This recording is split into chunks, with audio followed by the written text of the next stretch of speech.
To my live for today. It's so exciting to be able to be here. The live today, what I want to cover is when we have non performers in our team, how do we help them move on?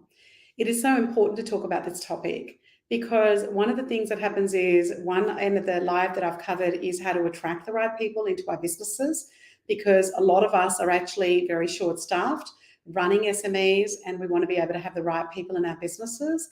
But equally, it is important when we have people in our businesses that are not performing.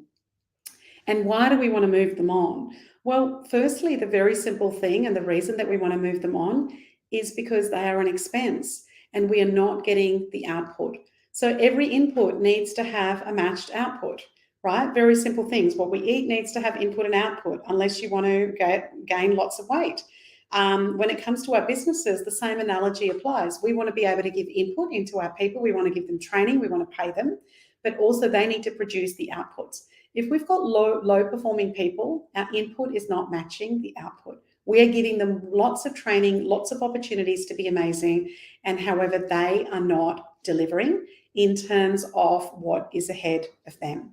And the other thing that happens when we have no performers who we don't actually move on as leaders and owners in businesses is that the people that are there that are high performing get a little bit disengaged.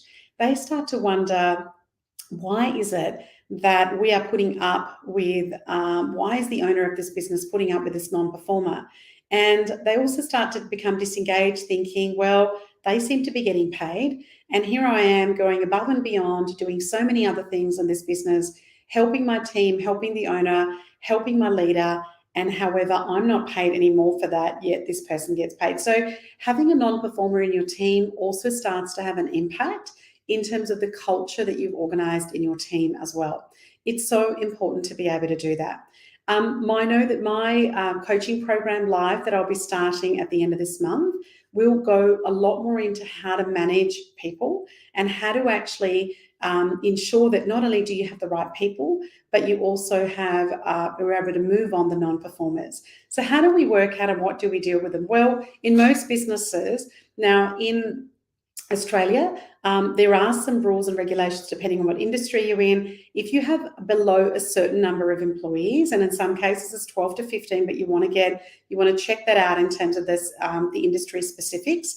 One of the things that occurs is that you can actually let people go when you've got a certain number of employees. But for most of us, for most of the businesses that we run, it's really important to performance manage them. And how do we performance manage them? Well, it often starts off not with that really, here's your first warning. We start off having a conversation with that person. I think that when you're starting to have performance conversations, it's always a great idea to document them. And in that documentation, you would write things along the lines of, I had the conversation the day, this was the conversation that this output wasn't met in terms of what was promised. Could be a deadline on a project. It could be something else that you've asked for something to be done and there hasn't been enough communication. So I always say that in the first instance, we want to be able to give that person that feedback to say, look, I'm not very happy with the output here. Here's the part specifically that I'm not very happy with. And can you tell me why is it that you didn't communicate with me that you wouldn't be able to deliver that? So you want to have a number of those conversations. Sometimes what might come out of those conversations is they say, actually, I don't know how to complete the task. And they might actually ask for a bit more training, which then can be scheduled. They might ask for a bit more input. They might actually say that they're not a great communicator around that and they should have done that. And you need to let them know what the expectations are, even if you've gone through them before, but you want to let them know what the expectations are and the fact that that person may not be able to meet that. Once the person is still, they might improve for a little while. In my experience, that often they'll experience for a little while when you've had a tough conversation with them, but then that performance will either stay stagnant or it will then start to drop again. And what we then want to do is, again, repeat a couple of those conversations. When you get to the point where that person really isn't shifting their behavior, and depending on the type of business, I would give them between, a few weeks, 4 or 5 weeks, up to a couple of months, depending on the role that they're doing and the number of conversations you've had with them.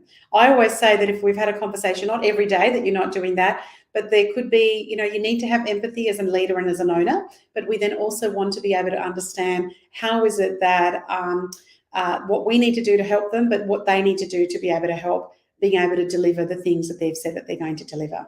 So if that's happened for a number of times, then we might look at how we issue out first warnings. It's really important to get that right. I've always say to business owners that have an employment lawyer. I know that something like ChatGPT and AI can absolutely have a draft ready for us. It's so good to be able to have that technology and say, create a warning letter for an employee in this particular industry, etc. And you can have a draft there, but you always want to run that by the right person. If you've got that experience, fantastic. If your company already have those policies, fantastic. But if you don't have, it's worthwhile getting that employment letter done with an employment lawyer. Spend a couple of $100 on it to make sure that it's going to be worded right. And it also has the right jargon and the legal wording in it to be able to issue that. And you want to specifically lay out what the issues have been, and you do that. The question that I get asked a lot is, how much long do you wait between a first warning letter, if that person's really annoyed, to the second warning letter? That is a bit variable. And again, you want to get some guidance on that from an employment lawyer. But I always say enough so that somebody's actually had an opportunity to be able to work on that.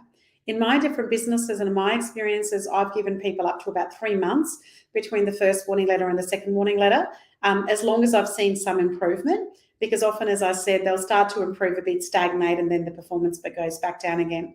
Also, I think that if there's a lot happening for that person in their personal lives, as a leader, I always want to be empathetic and have that. But obviously that issue, is often not long lasting.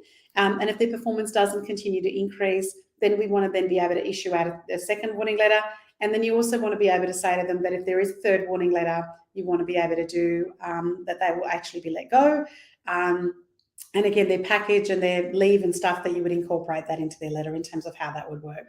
The main reason we want to do that, and sometimes as business owners and leaders, we get very frustrated with this particular person. The issue is, and my experience is, that we end up spending so much energy on this low performer, this noisy low performer, that takes up a lot of our time and energy to manage them. And we actually don't end up spending enough time with the people that are really high performers.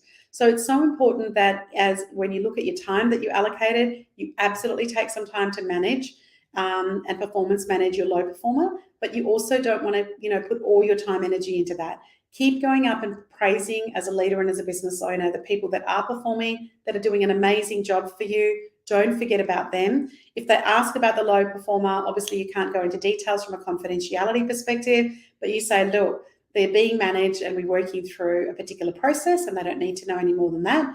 And you want to do that to be able to maintain the culture of your business. That is one of the main reasons that we want to move low performers in. Now, if that low performer has been a low performer for a long time, they might say, well, all of a sudden, why has that shifted?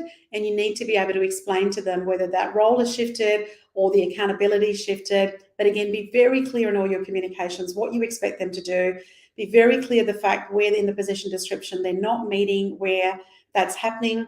Please shout out to me after this live. You can DM me, send me a private note or an email to Shivani@askshivani.com, and I'm so happy to direct you in the right direction around that.